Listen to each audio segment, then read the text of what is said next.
여러분 안녕하십니까? 대구 경북 소식 전해드립니다. 국내에서 코로나19 첫 환자가 발생한 지 651일, 1년 9개월가량이 지났습니다. 이제 우리는 단계적 일상회복, 코로나19의 완전한 종식이 아닌 바이러스와의 공존을 선택했습니다. 특히 대구는 1차 대유행 때부터 어려움을 겪어 일상 회복에 대한 열망이 컸는데요.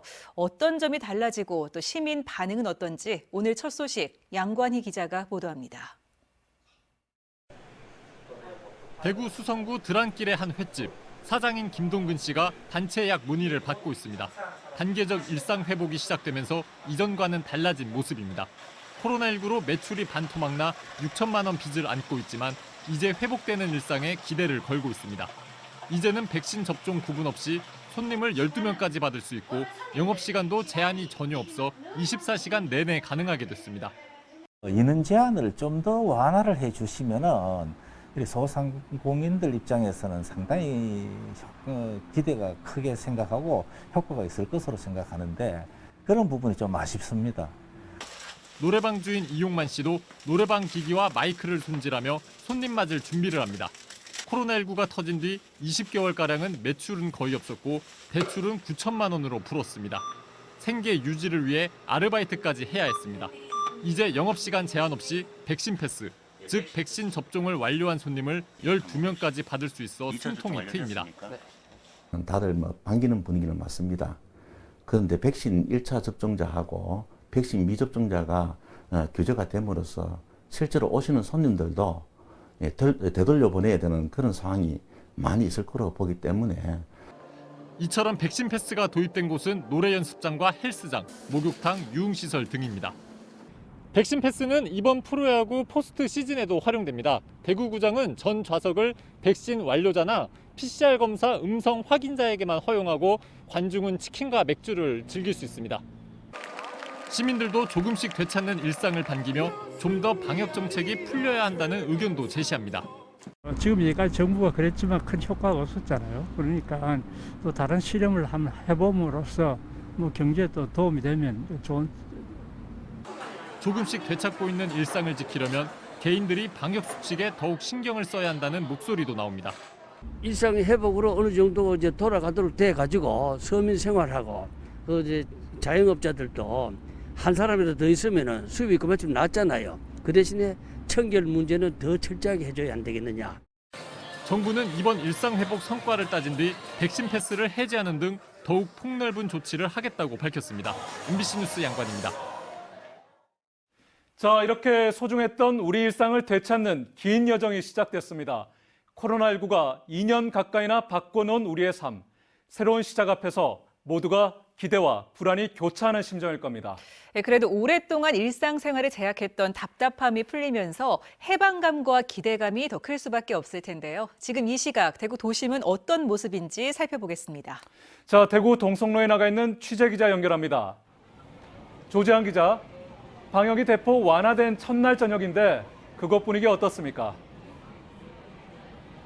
네, 이곳 동성로는 20, 30대 젊은 층이 특히 많이 찾는 곳인데요. 이 코로나19 사태로 오랜 시간 조용했습니다만 주말과 휴일, 할로윈으로 인파가 크게 붐볐고요. 또 방역이 완화된 첫날인 오늘도 어제만큼은 아니지만 빠르게 활기를 되찾아가는 모습을 보이고 있습니다.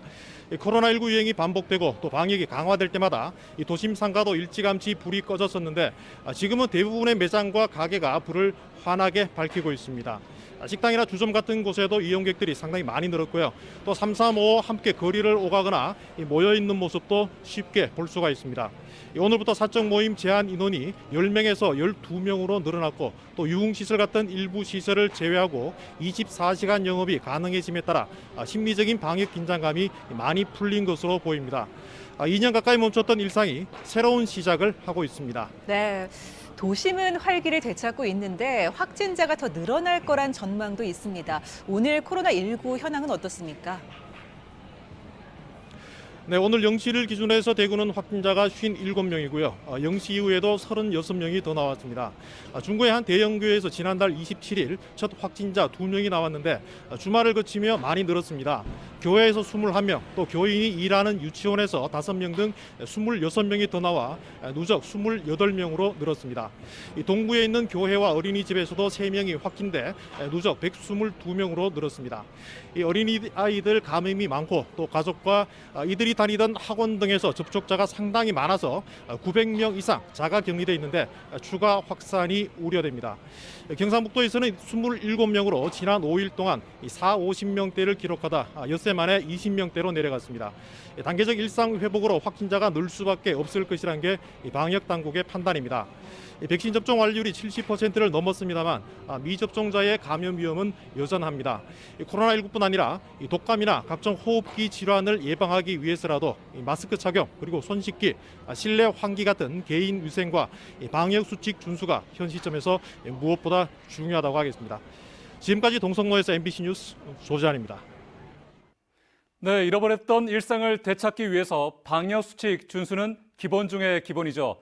무엇보다 중요한 건 백신 접종인데요. 이미 백신 접종을 한 분들도 시간이 지나면서 접종 효과가 떨어질 수 있다는데 대구시는 추가 접종 대상을 확대하고 시기는 앞당겼습니다. 추가 접종 일정 윤영균 기자가 정리했습니다. 기본 접종을 마친 지 6달이 지난 요양병원 종사자와 입원 환자의 추가 접종이 시작됐습니다. 요양시설은 11월 10일부터, 병원급 이상 의료기관 종사자는 11월 15일부터 추가 접종을 할 수 있습니다. 최근 요양병원에서 백신 접종을 마친 돌파 감염이 잇따라 나오면서 원래 계획보다 열흘 앞당긴 겁니다. 추가 접종 대상자도 확대됐습니다. 접종 6달이 지난 돌봄 종사자와 보육교사, 경찰, 소방, 군인 등 우선 접종 직업군과 기저질환자 50대 등은 사전 예약을 통해 11월 15일부터 위탁의료기관에서 추가 접종을 할 수 있습니다. 접종 2달이 지난 얀센 백신 접종자는 11월 8일부터 추가 접종이 시작됩니다. 만 12살에서 15살, 즉 2006년생부터 2009년생의 1차 접종이 시작된 가운데 11월 12일까지 사전 예약을 할 수 있습니다. 예약 시기를 놓친 만 16살과 17살, 즉 2004년과 2005년생은 위탁의료기관에서 잔여 백신으로 접종해야 합니다. 한편 대구의 코로나19 예방접종 1차 접종률은 76.4%, 접종 완료율은 71.6%로 전국 평균보다 많이 낮고 경북 역시 1차 79.7%, 완료는 74.7%로 전국 평균보다 조금 낮은 것으로 집계됐습니다. MBC 뉴스 윤영균입니다. 다음 소식입니다.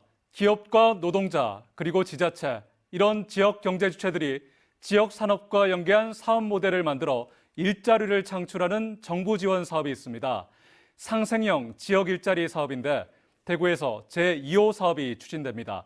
IT와 접목한 미래 운송 수단인 스마트 모빌리티 공장을 짓고 2024년 양산에 들어갈 계획입니다. 이 소식은 한태현 기자가 전해드립니다. 기업 노사와 자치단체, 민간 대표가 한자리에 모였습니다. 농기계 제조회사인 대동그룹과 노동자 대표, 대구시 의회와 대구시 등 노사 민정은 협약식을 열고 상생형 지역 일자리 사업을 하기로 했습니다. 대구시가 국가 로봇산업 중심도시로 발돋움하여 대구형 일자리를 성공적으로 창출할 수 있도록 최선을 다하겠습니다. 경기도 안산의 운송수단 제조업체인 대동그룹 계열사 대동모빌리티가 달성군 대구 국가산업단지 10만 제곱미터터에 1,800여억 원을 투자해 대구에 제2공장을 짓습니다. 물류 배송용 이바이크를 비롯해 AI를 활용한 서비스 로봇, 전동화 차량 제품 등 미래 운송수단 사업을 펼칩니다. 올해 착공해 오는 2024년이면 양산에 돌입한다는 계획입니다. 이번 사업은 정부가 추진하고 있는 상생형 일자리 사업으로 지역 노사 민정이 함께 힘을 모았다는 점에서 의미가 큽니다. 상생 협약식 이후로도 우리 직원들의 휴고, 생활 안정 등 함께 해결해야 할 일이 여러 사안들이 많습니다. 더 많은 관심과 지원을 부탁드리겠습니다. 지난 2019년 1회 AMS사의 노사민정이 체결한 상생형 일자리 1호 기업 이후 두 번째입니다. 영호남 지역은 일자리 하나 만들려면은 이렇게 같이 노력해야 됩니다. 그렇지 않으면은 일자리 만들기가 참 어려운 현실을 반영하는 것 같습니다. 이번 사업으로 직접 고용 300명을 비롯해 협력사 고용 500명 등 모두 800명의 신규 일자리가 생길 전망입니다. 앞으로 노사민정협의회를 구성해 투자와 고용 계획, 지역사회 공헌, 상생연구 개발기금 조성 등을 점검한 뒤 내년 2월 정부에 상생형 일자리 사업을 신청할 예정입니다. 한편 오는 12월에는 LG화학이 구미 5공단에 5천억 원을 투자해 양극재 공장을 신설하는 구미형 일자리 사업을 정부에 신청할 예정입니다. MBC 뉴스 한태현입니다. 전국 15살에서 19살 사이 청소년의 8%, 23만 명이 다양한 이유로 경제 활동에 뛰어들고 있습니다. 청소년 기본법 적용을 받는 24살까지 확대하면 국내 청소년 노동자는 500만 명이 넘는데요. 그런데 이들은 제대로 된 노동권을 보장받지 못하는 경우가 많습니다. 일하는 청소년의 노동권을 보장하기 위한 조례가 대구에서 처음으로 제정됐는데 대구 전역으로 확대될지 주목됩니다. 손은민 기자입니다. 청소년 노동자들은 어리다는 이유로 고용주들이 함부로 대하는 경우가 많습니다.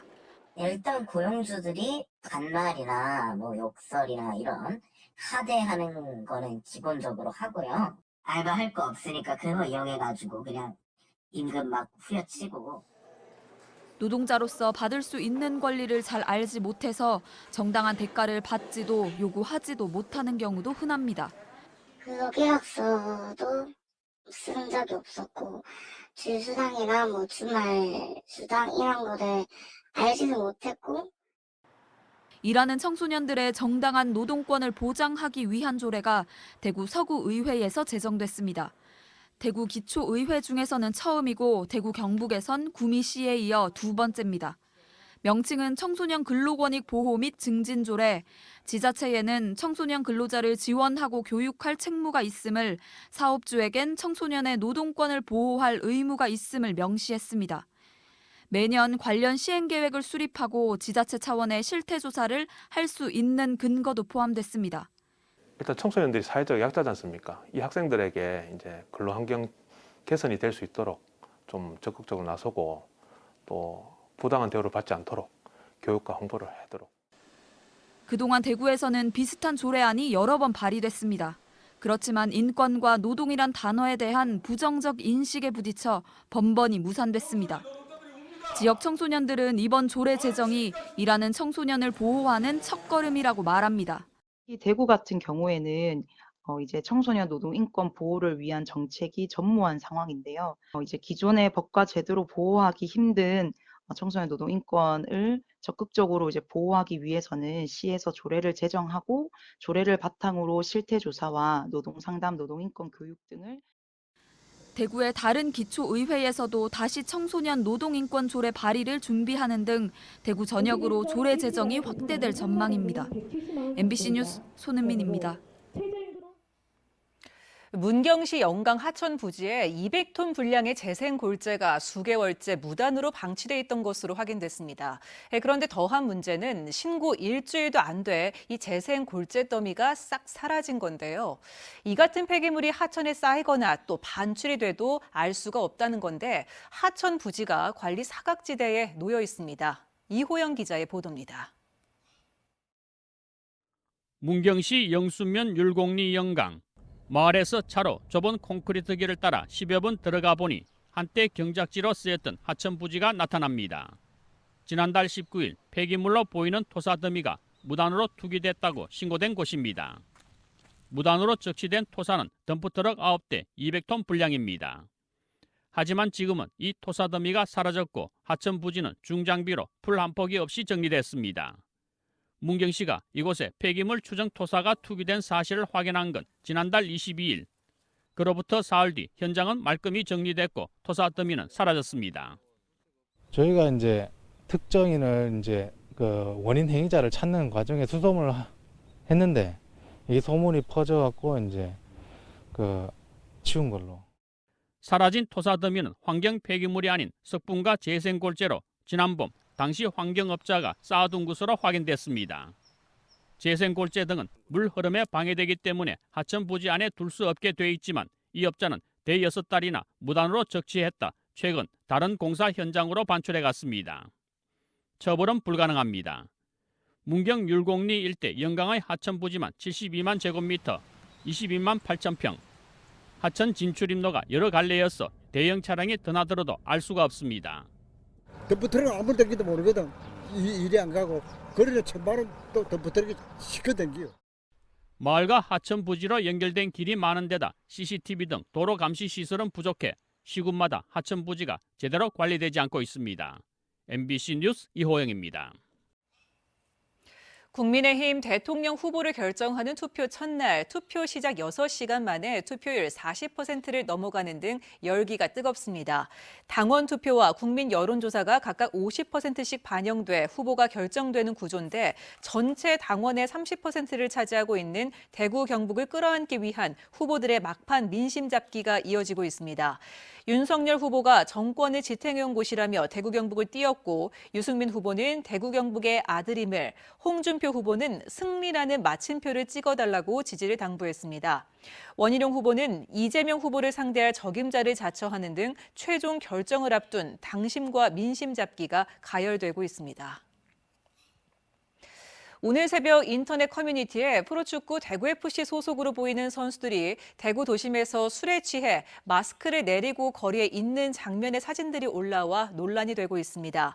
작성자는 대구FC가 크게 진 날인데 선수들의 이런 행동은 실망스럽다고 의견을 올렸고 일부 팬들도 선수들의 행태를 비난했습니다. 대구FC 측은 사실관계를 확인 중이며 구단 내규에 따라 징계위원회를 열어 책임을 물을 예정이라고 밝혔습니다.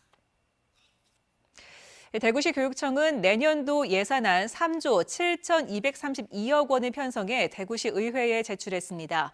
이번 예산안은 전년도보다 3,735억 원, 11.2% 늘어난 것으로 중앙정부에서 이전된 수입과 자체 수입이 늘었습니다.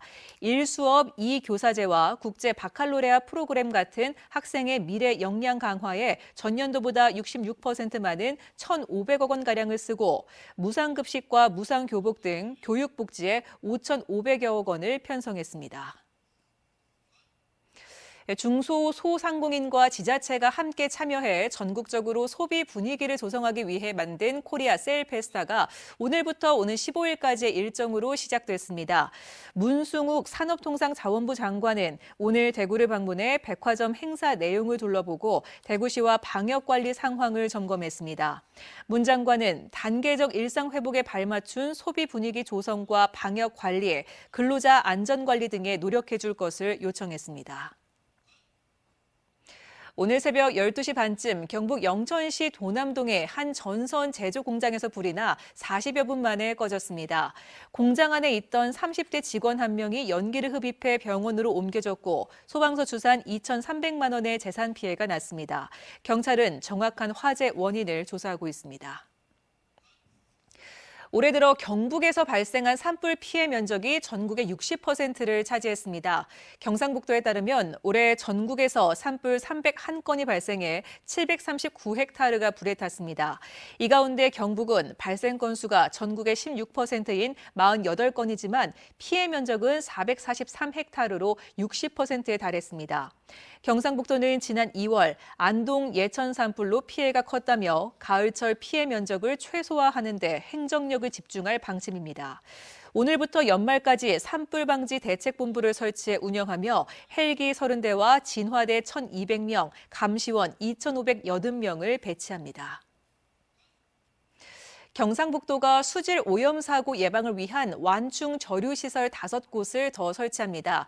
경산시 진량읍 경산 4 일반 산업단지에 조성 중인 12,700제곱미터 규모의 완충 저류 시설은 올해 완공합니다.